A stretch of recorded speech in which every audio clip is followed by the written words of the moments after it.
Esse som você com certeza já conhece. O Vale Agrícola de hoje vai falar das angolistas, de todos os tamanhos e cores. Vamos conversar com dois amigos que ganham dinheiro com a criação da ave, que apesar de ser domesticada há muitos séculos, ainda tem instintos selvagens. Eu gosto delas, você sempre tem uma novidade quando você repara elas ou consegue visualizar. Ela nunca, o instinto dela é igual, ela não é dócil. Porque ela é um predador. Se você tem problemas com escorpião no terreno e coisa que você soltar a angola, ela realmente procura, ela faz uma limpeza.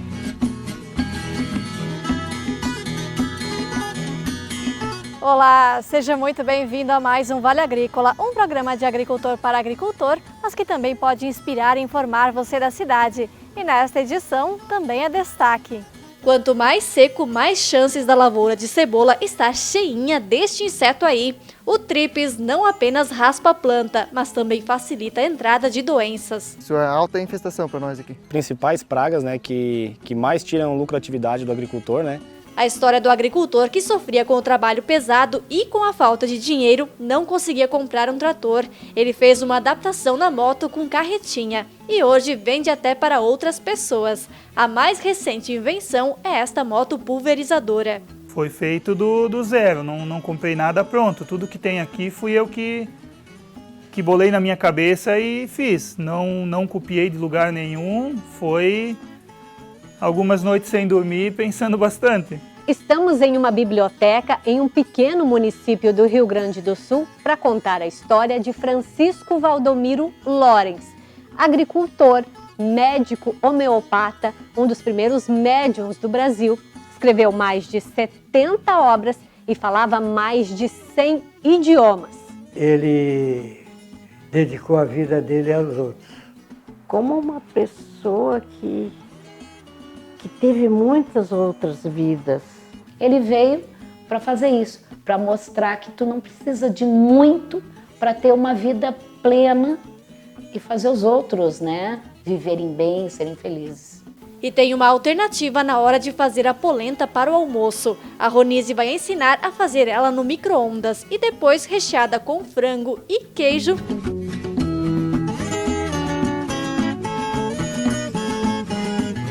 E o chimarrão já está pronto? Pegue sua cuia e fique com a gente. O Vale Agrícola cheio de informação para você está só começando.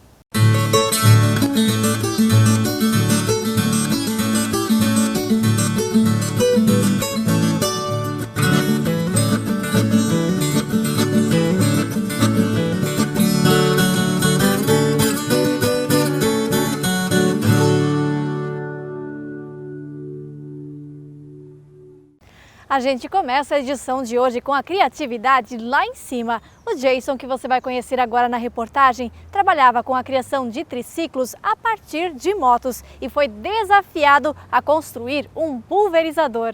Olha só. De cara, já nos surpreendemos com as invenções do Jason, ou Beda, como é conhecido. O agricultor que mora no bairro Rio Ferro, a 5 quilômetros do centro de Presidente Getúlio, dedicou sua vida ao plantio de milho. E foi quando se viu diante de uma dificuldade em levar as cargas para a roça que a criatividade falou mais alto. O serviço ser pesado, né? A gente não tinha tobata, não tinha trator, não tinha nada e não tinha condições também, né? Então surgiu de comprar uma motinha, a gente começou a ver as ideias e surgiu de fazer uma carretinha em cima de uma moto, né? No começo era com corrente, era bem simplesinho o negócio, mas funcionava, ajudou bastante. Aí onde que os vizinhos, os outros começaram a ver, ter uma procura e no final eu já vendi o meu e fiz o outro e vendi também e assim que começou tudo. Isso há 5 anos. De lá para cá, o Jason acabou vendendo 8 triciclos neste modelo de carretinha. Todos para agricultores que buscavam a mesma coisa, economia. E disso o agricultor entende. A escolha da moto para fazer parte do triciclo agrícola foi exatamente por este motivo. A moto hoje em dia ela se torna um custo-benefício, né? Ninguém consegue adquirir um trator, né? Adquirir uma tobata, o valor que é hoje em dia o pequeno produtor ele não tem condições mais, né? No No galpão que serve de oficina para o Jason, é possível ver o estoque de materiais que ele utiliza nos projetos. As motos são compradas em leilões do Detran, já que assim todas recebem baixa e são certificadas. Aqui elas são praticamente desmontadas e remontadas de acordo com o projeto do agricultor. Além da carcaça ser revitalizada, o Jason também modificou a transmissão da moto para deixar o triciclo com mais força. Afinal, o trabalho na lavoura requer desempenho. Essa parte foi que usava um outro tipo de caixa, né? Só que daí usava com transmissão a corrente. Agora daí a gente usa a transmissão de cardan e usa uma caixa do Gol, né? Para ter força, na verdade, né? Porque se você usar só o motor da moto em cima de um eixo, que tem gente que faz, mas na hora do vamos ver ali na roça, ele não vai funcionar, não vai dar conta, né? E com essa transmissão nesse jeito, ela tem muita força, né? Ela quebra o galho legal no dia a dia. Para garantir a força necessária para encarar uma lavoura, o triciclo recebe 5 marchas como um veículo. E o próprio agricultor pode fazer as combinações. Você usa a moto normal, com as 5 marchas, e você tem mais a caixa do carro, com mais as 5 marchas. Funciona então como se fosse uma reduzida, né? Aí você faz as combinações da marcha da moto com a do carro. Daí é onde que faz a força dela daí. E na agricultura, a pulverização é uma velha conhecida de muitos agricultores, que em alguns casos ainda a fazem de forma manual. Foi através de um pedido de um produtor de uva de Rio do Sul, em Santa Catarina, que o Jason decidiu se desafiar, criando além da carretinha, também um pulverizador no triciclo. Foi feito do zero, não comprei nada pronto. Tudo que tem aqui fui eu que bolei na minha cabeça e fiz. Não copiei de lugar nenhum, foi algumas noites sem dormir pensando bastante. Para complementar o desempenho da moto no projeto, ele trocou os pneus originais por outros 2 modelos. O da frente, Jason optou por trazer um pneu específico de trilha para garantir a segurança, e os traseiros semelhantes aos usados em Tobata, só que no aro 14. Complementos que garantem um triciclo forte e que suporta bastante carga para os serviços da lavoura. Na nossa aqui eu já cheguei a carregar de 800 a 900 quilos de adubo e ureia na roça, assim, numas roças meio que de moro, e funciona bem, funciona legal. Ali com 500 quilos, 600 quilos você vai em qualquer lugar e não fica. Tem força, tem bastante força.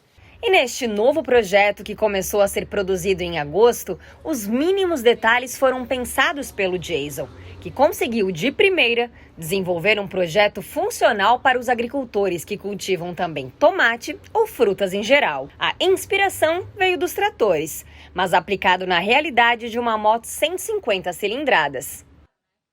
Ela usa uma bomba de pressão aqui, que é tocada pela moto também. Tem o sistema de ventilação, que refrigera o motor, porque ele superaquece bastante, né? É um tanque de 240 litros, aqui. Aí ele tem uma turbina de 500 milímetros, com 10 bicos. Aí você faz a pulverização para cima, né? E tem mais uma linha de bicos embaixo para pulverizar o chão daí. A força necessária para girar a hélice é fornecida pelo motor e garante força na pulverização. Olhem só os esguichos. No projeto do Jason, tanto a altura como quantidade de produto que será pulverizado podem ser controladas pelo agricultor, de acordo com a necessidade da cultura. E regular os bicos, tudo, porque senão ele joga até longe demais, então tem que se adaptar. Ele, na verdade, ele foi feito para uva, mas ele vai servir para outras culturas maiores até, né? Porque ele tem bastante pressão. O projeto vai ajudar o produtor de uva, que hoje ainda pulveriza os parreirais manualmente, e também garantirá mais economia. Eu acho que vale muito pelo custo-benefício, né? Que nem eu comentei sobre a manutenção, né? Que qualquer um vai ter condições de fazer essa manutenção, porque que nem um trator, hoje em dia, o preço dele, o preço da manutenção, quem sabe mexer nele é bem complicado, né? E a questão da moto é o diferencial. E lembram que eu disse que o Jason pensou em um projeto versátil? Pois é, a mesma carretinha pode ser colocada no lugar do pulverizador e vice-versa. Para Jason, o projeto é motivo de orgulho, já que foram meses trabalhando em cima do desafio, sem saber se daria certo. Mas engana-se quem acha que isso é o foco principal do agricultor. Ele leva, em média, 2 meses para deixar um projeto deste pronto. Afinal, a agricultura ainda é sua prioridade. Como eu trabalho sozinho, deve em média aí de uns 15 a 20 dias, do jeito que eu faço, bem caprichadinho. É porque a gente daí não tem só isso para fazer, né? Se fosse o dia a dia nisso, mas não é daí. Mas assim, a gente faz, alguma coisa a gente faz sim, só que vive da agricultura ainda. Dedicação que vai além da lavoura, mudando a realidade dele e de outras famílias que até então não tinham opção. É uma necessidade de poder ajudar, né, a pessoa que não tem tantas condições e o gosto de querer ver funcionando depois, né? Que essa é a recompensa de tudo, né? Ver funcionando depois de tanto trabalho.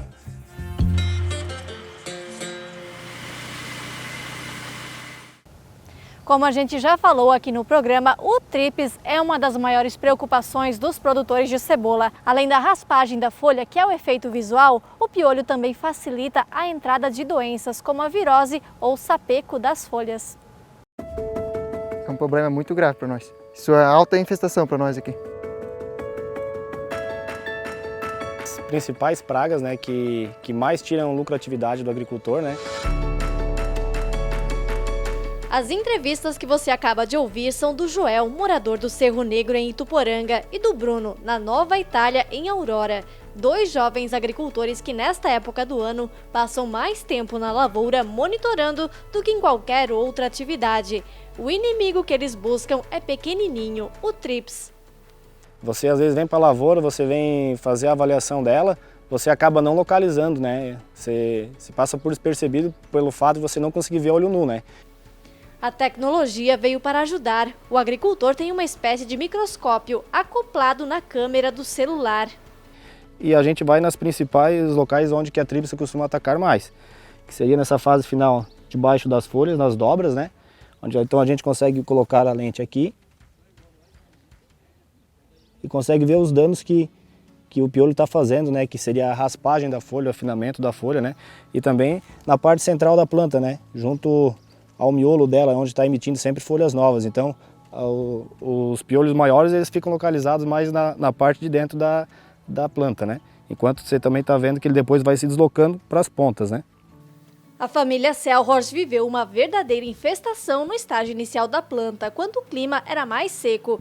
É que períodos de estiagem e clima mais quentes favorecem o aparecimento e reprodução do piolho, o que causa os temidos surtos na lavoura. Muito atacada no começo, muito mesmo. Tava até meio apagada assim a lavoura, assim. Tu abria um pé de cebola, mais ou menos, tinha uns 20, 30 piolhos mais ou menos por pé.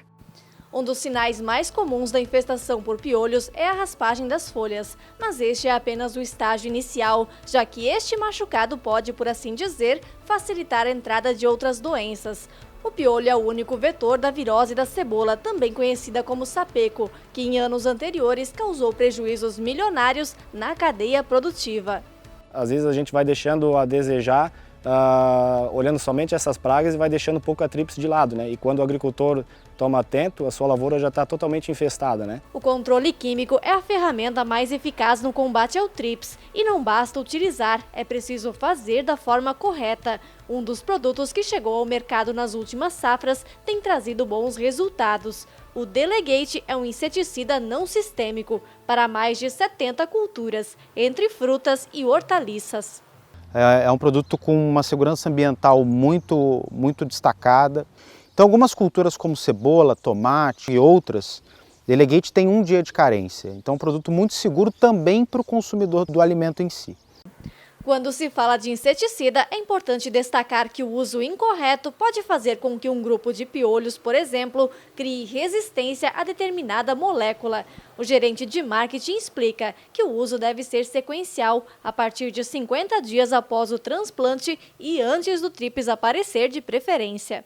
Por que de forma preventiva? Porque o produto ele precisa estar depositado na planta, uma vez que a praga vai de encontro à cultura e o produto já esteja na cebola em si, a gente consegue ter o controle. A aplicação, o ideal é que seja feita de 7 em 7 dias, até 4 aplicações no ciclo.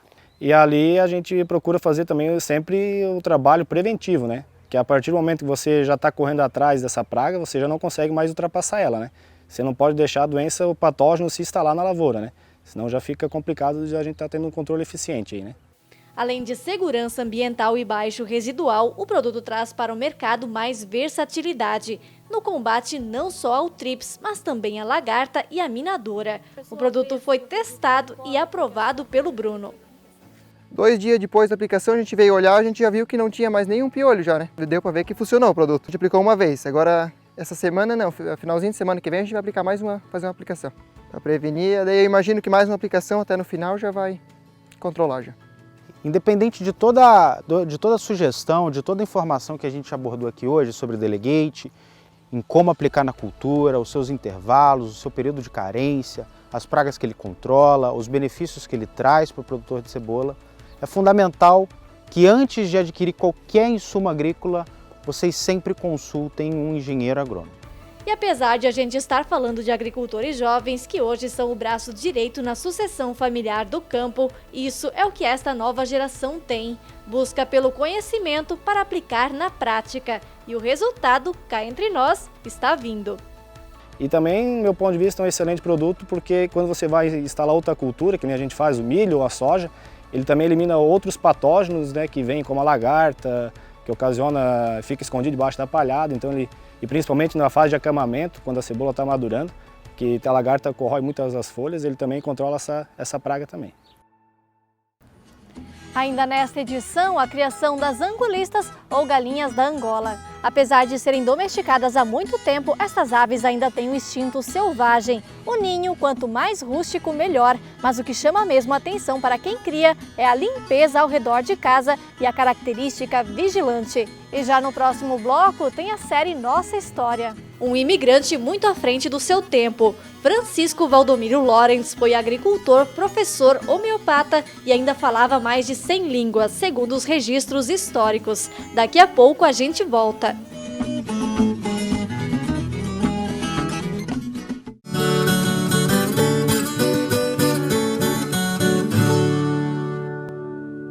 Do que é feita a cooperação? É feita de união. E do que é feita a união? Essa é feita de confiança. Confiança é este bem valoroso que, com o tempo, torna-se ainda maior, mais forte e produtivo.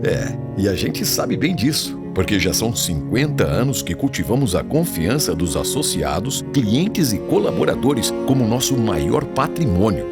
Cooperativa Cravil, 50 anos. Uma história de confiança. Deixa eu te contar, sou muito conhecida como a picape raça forte do Brasil e te levo a lugares e aventuras extremas.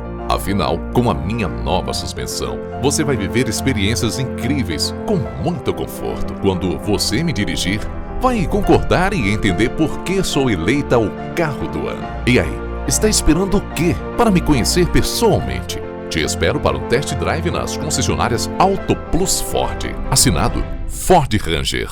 Você já imaginou qual é o seu lugar no mundo? Um local que te conecte às suas raízes, que te inspire liberdade e abrace seus sonhos, que te presenteie com a experiência mais marcante da sua vida. Conheça as Chácaras Lamartina.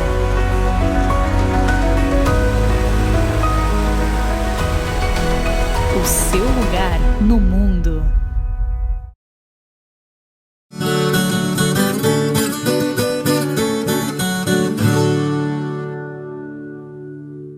Hoje a série Nossa História vai trazer uma trajetória de vida impressionante. Francisco Valdomiro Lorenz. Ele foi agricultor, médium, homeopata, falava mais de 100 línguas. Foi no interior do Rio Grande do Sul que ele desenvolveu a sua vida e era considerado um homem à frente do seu tempo.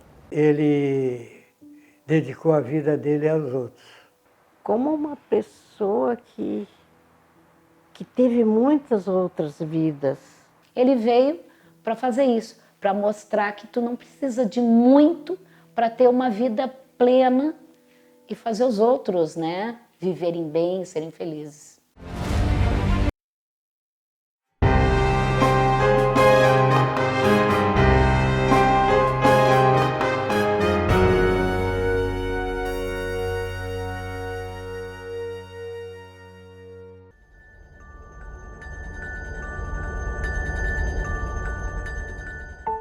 O ano era 1872. Nascia na região da Boêmia, na República Tcheca, Francisco Valdomiro Lorenz. Fugindo de perseguição política, ele recomeçaria a vida no sul do Brasil, longe da família. O então jovem Lorenz chegou ao Brasil com 17 anos. Inicialmente ficou no Rio de Janeiro, depois em Minas Gerais e, por fim, migrou para o Rio Grande do Sul, onde se encontrou com os imigrantes poloneses. Mesmo sendo de família muito humilde, contam as histórias que aos 5 anos ele folheou o primeiro jornal e leu, mesmo não sendo alfabetizado. Depois, ao longo da vida, chegou a falar mais de 100 idiomas. Entre eles, alguns inclusive extintos no Antigo Egito e outros bem complicados, como aramaico, tupi-guarani e sânscrito. Lorenz viveu aqui em Dom Feliciano e tinha como base a agricultura. Na pequena Dom Feliciano, a 170 quilômetros de Porto Alegre, marcada pela religiosidade católica, Lorenz conheceu a imigrante alemã Ida Kraszewski e foram morar no interior do município. Por lá era preciso plantar o próprio alimento e a agricultura era a base da família. No século XIX não havia nenhuma tecnificação e na roça tudo era feito com força animal. Lorenz teve 13 filhos, mas era generoso e adotou vários outros. Depois vieram morar na cidade, nesta casa conservada até os dias de hoje.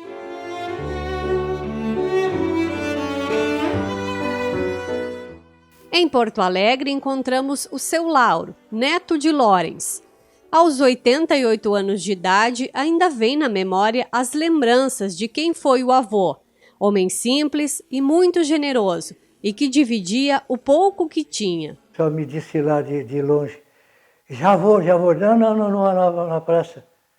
Aí chegou, e aí como é que vai? E aí na porta, bam. Aí ele disse assim, só pode ser meus fregueses. Eu cheguei, o que houve? Eu vim aqui ver se o professor pode me dar aquele dinheiro que ele me dá diariamente, trocado, para comprar umas coisinhas. Ele me disse, foram diversas vezes que aconteceu, tu tem algum trocado aí contigo? Depois eu te devolvo, tá? Não deixa ir embora sem... Para comida. Para comida. As lembranças também fazem parte da Dona Leda, irmã mais nova do seu Lauro e, portanto, também neta de Lorenz. Eles são filhos de Otto, um dos filhos mais velhos de Lorenz e primeiro farmacêutico, e que residia nessa casa em Dom Feliciano, onde conviviam com o avô. O vovô era muito especial. Ele sentava no banco que nós tínhamos em frente à farmácia do meu pai, à noite, e ele começava a nos explicar, lá é tal planeta, lá são as nebulosas, porque esse conhecimento que ele tinha só podia ser de muitas reencarnações que ele teve. Porque uma pessoa não consegue falar tantos idiomas. Uma das paixões era dar aula. Aos 30 anos, fundou uma escola e virou professor. Também ficou conhecido pela homeopatia. Conta-se que em 1918, quando a gripe espanhola chegou no Brasil, ele fez uma vacina e a doença nunca contaminou ninguém em Dom Feliciano. Contar a história de Francisco Valdomiro Lorenz não é uma tarefa fácil, principalmente para a televisão. Isso porque, na época que ele viveu, não se fazia tantos registros como é feito hoje em dia. E as pessoas que testemunharam, que viveram com ele, muitas já faleceram. Por isso a gente veio na casa da Luciana, que escreveu este livro, que conta um pouco da trajetória e de como foi a vida deste homem aqui em Dom Feliciano. As páginas tentam reunir a trajetória, história, casos de espiritualidade em vida e póstumas. Luciana, quem foi Francisco Valdomiro Lorenz? Bom, Francisco Valdomiro Lorenz acredito que foi um ser de luz que viveu aqui em Dom Feliciano para fazer o bem para a nossa comunidade.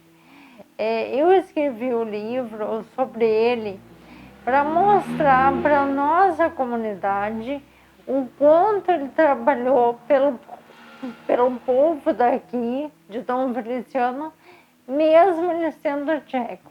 E não para por aí. O Universalista escreveu sobre temas como cabala judaica, hinduísmo, povos antigos do Egito, maias, astecas e ameríndios. Foram mais de 70 livros, a maioria perdidos com o tempo. Chama a atenção uma relíquia deixada ao filho Otto, um mapa astrológico feito em 1915, onde fala sobre a imortalidade. Virá o tempo em que desenvolverás tuas forças de alma. O que há na vida e na natureza de maravilhoso e misterioso te atrairá. E então verás que não é o corpo visível que merece o nome de eu, mas que aquilo que chamamos eu é a alma, que já existiu antes do nascimento e sobrevive à morte do corpo, para continuar a colher experiências em outras condições de ser. Eu acho que o maior legado foi justamente o se doar, né? Ele se doava aos outros, sem precisar de nada em troca. Isso é muito esquecido hoje em dia por todos nós, né? As pessoas querem sempre algum tipo de retribuição. E escrever sobre esse legado, sobre princípios, valores e cultura de paz, num momento tão adverso da humanidade, talvez aí é que mostre um pouco o simbolismo e a beleza dessa trajetória dele sendo redescoberta cada vez mais hoje em dia.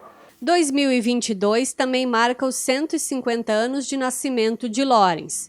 Ele faleceu em 1957, aos 85 anos, humilde e servindo aos outros.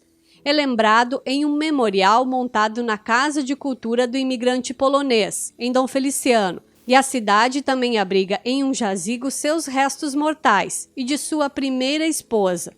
Uma pequena homenagem a quem marcou a história de muitos. Uma trajetória desconhecida, mas que fez a diferença para o mundo e que ainda emociona. Pena que eu não consigo mais me lembrar de tantas coisas, mas era muito bom conviver com ele. Eu acho que o único prazer era nós saber que nos originamos de alguém.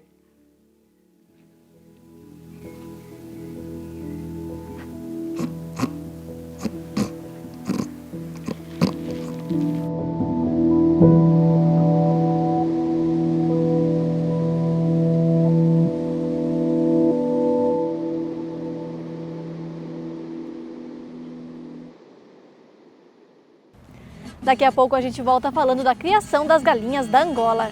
Vamos conhecer dois amigos que investiram na criação das diferentes cores para atender a um mercado específico, venda de ovos férteis e filhotes. E tem receita salgada, polenta recheada ao forno.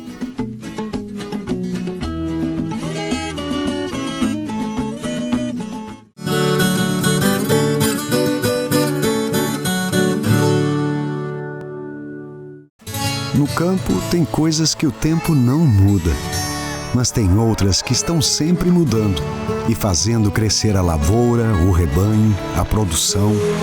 E o Sicoob faz parte dessa evolução, dando apoio, transformando a vida de quem também tem raízes nesse chão.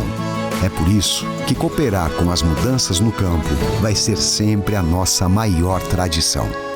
Sicoob, somos feitos de valores. De reportagem da roça? Então se inscreva no canal. Fornos Freitas, especialista na fabricação de fornos e fogões a lenha. Está sempre inovando para oferecer os melhores produtos. Forno a lenha, forno com fogão conjugado, discos para frituras, lareiras, fogões a lenha com chapa de ferro fundido, fogões a lenha com chapa vitrocerâmica e visor vitrocerâmico alemão. Fornos Freitas, assados com mais sabor.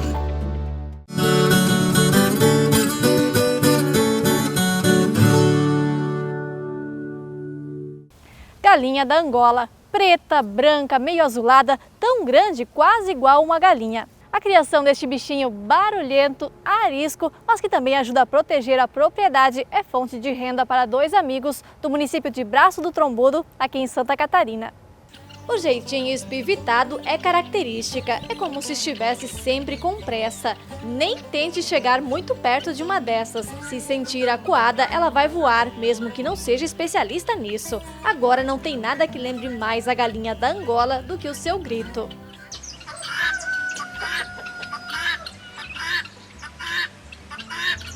Galinha da Angola, angulista, guiné. São muitos nomes pela qual elas são conhecidas e também muitos tipos diferentes. O Altamir, mais conhecido como Fritz, foi quem começou e depois de um tempo incentivou para que o Odilon, que nós já mostramos a criação de aves ornamentais no Vale Agrícola, também criasse. Ela é muito adquirida por fazendeiros, por ela combater insetos, carrapatos, formigas. Tem produtores, criadores de ovelha, eles vieram adquirir filhotes pelo fato dela combater o verme da ovelha. Eu gosto delas, você sempre tem uma novidade quando você repara elas ou consegue visualizar. O instinto dela é igual, ela não é dócil. Porque ela é um predador. Onde é que tem muito problema com formiga, cupinhos, pasto, até mesmo o carrapato, sabe? Ela faz uma limpeza, né? Se você tem problemas com escorpião no terreno e coisa que você soltar a Angola, ela realmente procura, ela faz uma limpeza. A galinha da Angola tem origem africana e foi introduzida no Brasil pelos colonizadores portugueses. Os criadores têm ao todo 7 tipos diferentes, alguns já com cruza. Branca, preta ou rocha real, João de barro ou canela, chocolate, lavanda, francesa gigante e a coral blue. Todas são criadas em bandos separados, em grandes cercados, com o ranchinho sempre disponível. Eles brigam pelo território e para formar o bando delas. 5 fêmeas com um macho. Se eu tirar um macho, aquelas 5 fêmeas vão ficar sem macho. Dificilmente eles se acasalar com outro. Realmente ela é bem rústica, certo? Ela se adapta muito bem a qualquer clima. Só que quando ela é pequena, você tem que ter um certo cuidado com ela. Até ela chegar na fase quase que adulta. Quase que adulta, depois você pode soltar no terreiro, ela vem muito bem. Ela se adapta ao frio, ao calor, né, ao inverno, ali não tem problema nenhum. Quando a gente fala de ninho, a regra é assim, quanto mais rústico melhor. Aqui debaixo dessas folhas e pedras está o ninho das angolas brancas. Tem inclusive lá 5 ovos, só com uma proteção mesmo para não pegar chuva. E uma das características das angulistas é que elas não são boas mães. Os ovos férteis saem daqui ou para choca galinha ou para chocadeiras elétricas. O filho do Odilon ajuda a tratar as aves e o pai, seu Osni, é que fica responsável por fazer a coleta dos ovos. Esses aqui são os ovos da gigante, né? Porque cada espécie de angulista tem que ter uma cesta. A concha, ela é muito importante porque se eu pegar a camão lá dentro do ninho, ela não vai voltar a apanhar mais nesse ninho, né? Se eu pegar os ovos camão, ela parece que ela vai sentir o cheiro que tinha alguém, né, mexendo no ninho dela, né, no ambiente dela. Então ela não volta mais para pegar para apanhar os ovos nas toquinhas delas, né. Todo final de semana praticamente tem que trocar, assim, botar uma cepilha seca, né, uma maravaia seca, né, porque os ninhos também, ainda mais com esse tempo de chuva agora, pega muita umidade, eles entram com os pés sujos, molhados, né? Então a gente vai colher os ovos, eles estão muito sujos, então depois de colher os ovos a gente tem que lavar, né? Deixar limpinho, né? Senão não funciona.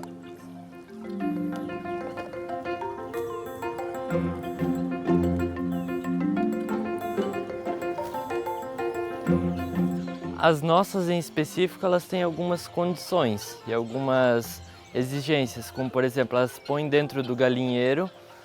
As brancas em específico, a partir das 9 horas da manhã, quando elas estão no apogeu da postura, até umas 5 horas da tarde, é bom não interromper pelo fato delas estarem ponhando. Elas podem abandonar o ninho ou pode ocorrer delas não ponhar mais, isso atrapalha a postura delas até. O Fritz mostra pra gente as várias chocadeiras e a técnica para saber se os ovos estão mesmo fecundados. Esta luz em quarto escuro ajuda a descobrir.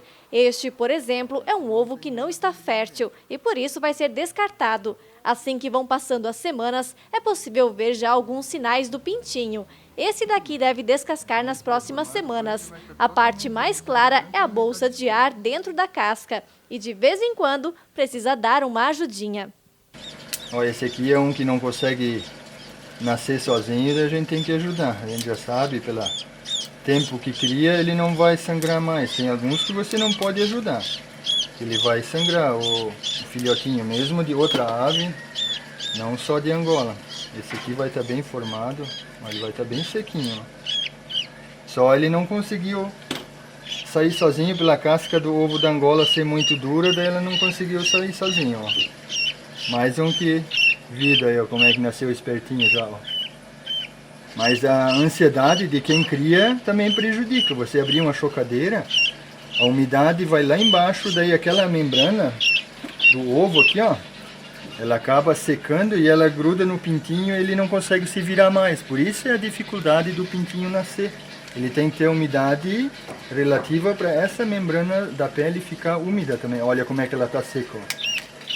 Ela não pode ser, ele não consegue se virar. Ela tem que ter uma umidade dentro. Ele começa a bicar, daí ele vai girar a casca para abrir a tampinha e ele sair sozinho. E olha como os recém-nascidos já são verdadeiros furacãozinhos. Aqui podemos ver a fase seguinte. A galinha garnizé choca é a melhor mãe. Ela é difícil de criar até os 21 dias. Ela precisa de um cuidado muito especial. Muitos dizem, a minha Angola ficou doente, ou ela não come, ela morreu da fome. Mas ela não pode passar frio de pequeno. Se ela passar frio, ela chega a ficar num canto, ela morre da fome pelo fato de ela não querer se mexer por causa do frio. Ela precisa ter uma temperatura muito adequada para ela se alimentar bem, daí o cuidado é até os 21 dias, principalmente. Uma curiosidade, quem faz o som característico do tofraco são as fêmeas. Os machos fazem apenas o barulho, que pode ser estridente, ainda mais em bando.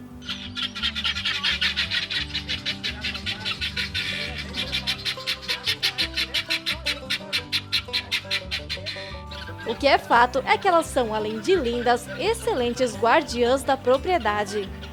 Então, qualquer coisa que você modifica dentro do ambiente dela, você vem ali tratar, você coloca um balaio, você coloca um balde diferente, tudo chama atenção para ela.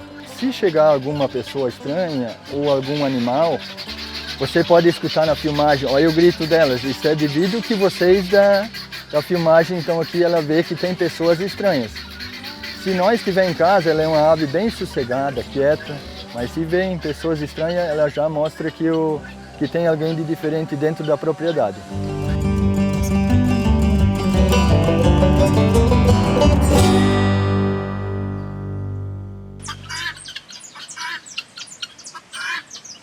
Vale lembrar que em várias regiões do país, a angolista ou galinha da Angola é criada também para a venda da carne, que é muito apreciada. Os ovos também podem ser consumidos ou comercializados para consumo. Tem sabor similar ao da galinha.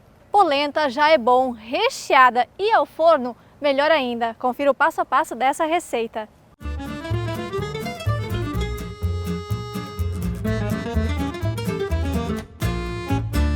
E hoje eu vou ensinar, mas eu vou repassar para vocês como que eu faço uma polenta recheada. E a polenta eu faço ela no micro-ondas. Então é uma opção quando a gente não tem muito tempo para ficar no fogão, mexendo a polenta, a gente faz ela no micro-ondas. Para começar, eu vou usar um recipiente que seja próprio para micro-ondas. E eu vou fazer hoje 2 xícaras de polenta. Aqui eu uso o fubá grosso e para cada xícara de fubá são 4 xícaras de água que a gente usa, para que ela fique no ponto firme. Como eu quero fazer ela recheada, eu vou usar as 4 xícaras. Aqui no caso são 8, né? Então 8 xícaras de água.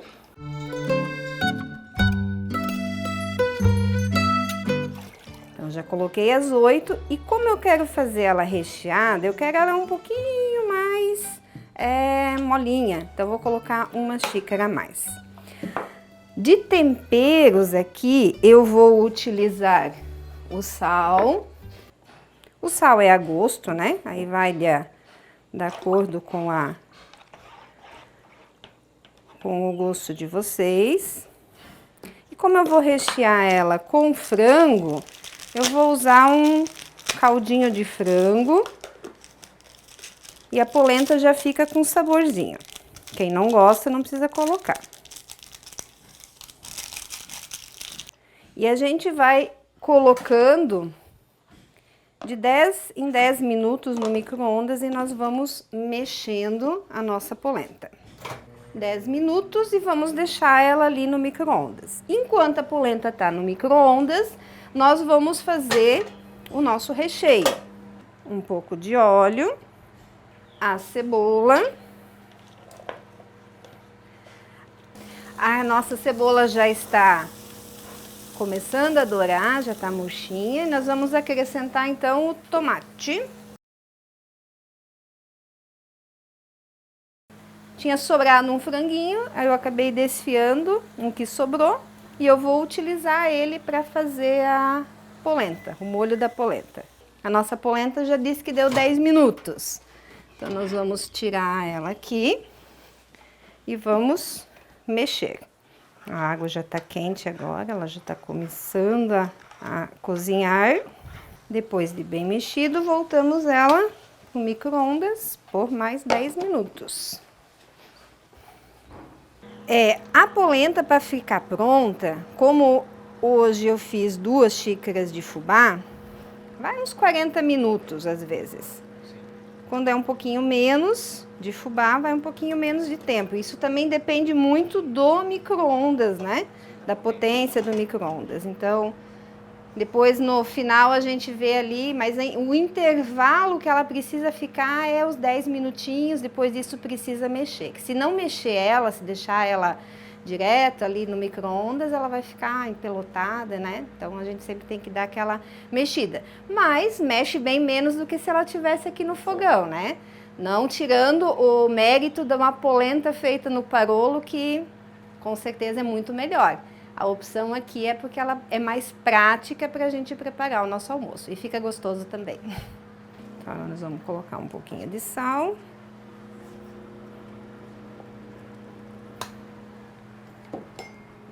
Um pouquinho de pimenta.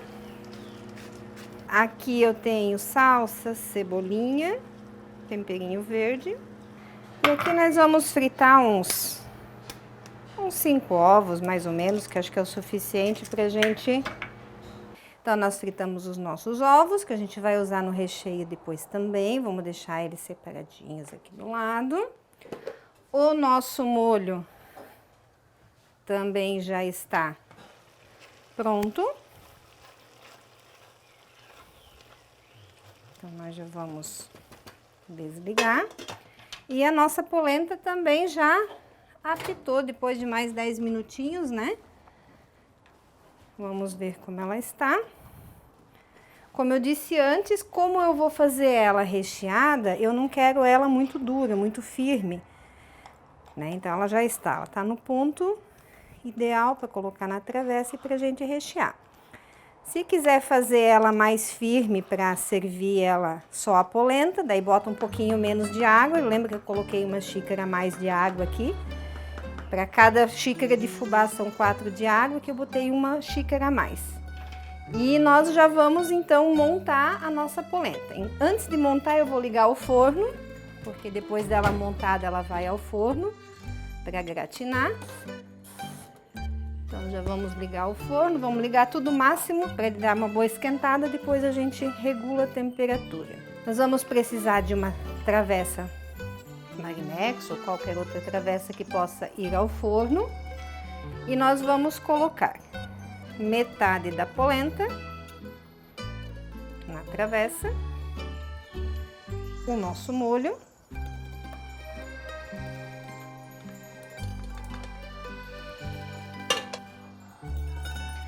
Vamos colocar os nossos ovinhos fritos E vamos colocar o resto da polenta. E para finalizar, a gente vai colocar aqui por cima um queijo ralado. Então tá, vou levar ao forno. Eu coloquei dentro de uma forma aqui que eu tenho, porque a minha polenta ficou bem, a bacia ficou bem recheada, né? Aqui no forno eu vou colocar ela com o dourador desligado para não queimar o queijo. A ideia é só derreter, temperatura média, tá? Então aqui vai uns 10 minutinhos, nem isso. É só o tempo do queijo derreter e já está pronto para servir.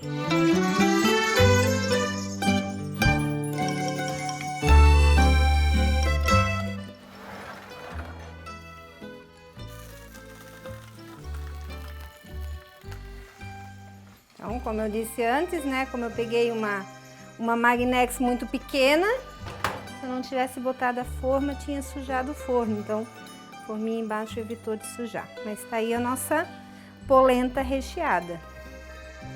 Vamos ver como é que ela ficou por dentro?